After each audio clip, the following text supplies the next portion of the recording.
Since last Friday's attack, the eyes of the world have been on New Zealand and its Prime Minister. Jacinda Ardern has only been in the job 17 months and never expected the horror of what happened last Friday.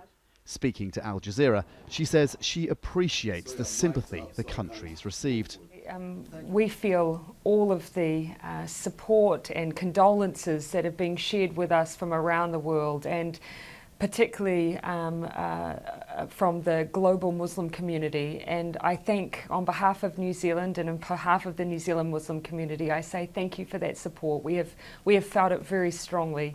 Ardern says she's all too aware how people at prayer were the targets of last week's attack. It's so confronting to us as New Zealanders that it happened in that place of peace of worship where, you know, that our Muslim community would have been in a place of deep contemplation when it was so clearly targeted at them and timed to target them while they were worshipping. That I find deeply confronting.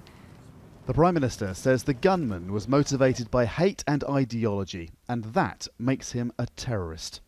For me, the case for using the word terrorist is utterly clear. This was a terrorist act.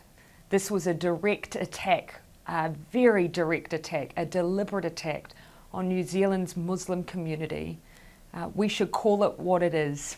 Ardern accepts racist ideology exists in her country. What I will absolutely acknowledge is even though this terrorist act was committed by someone who was not a New Zealander, we cannot ignore that, as many nations do, that there are those in New Zealand, albeit small, who will share the ideology of this attacker, and we must root that out.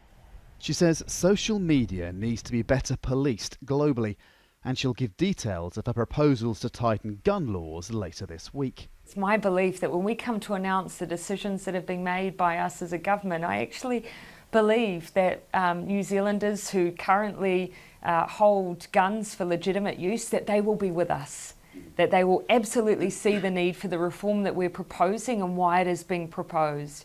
You don't have a terrorist act like this happen on your soil and not ask yourself the question, did our gun laws contribute to this? And if they did, let's change.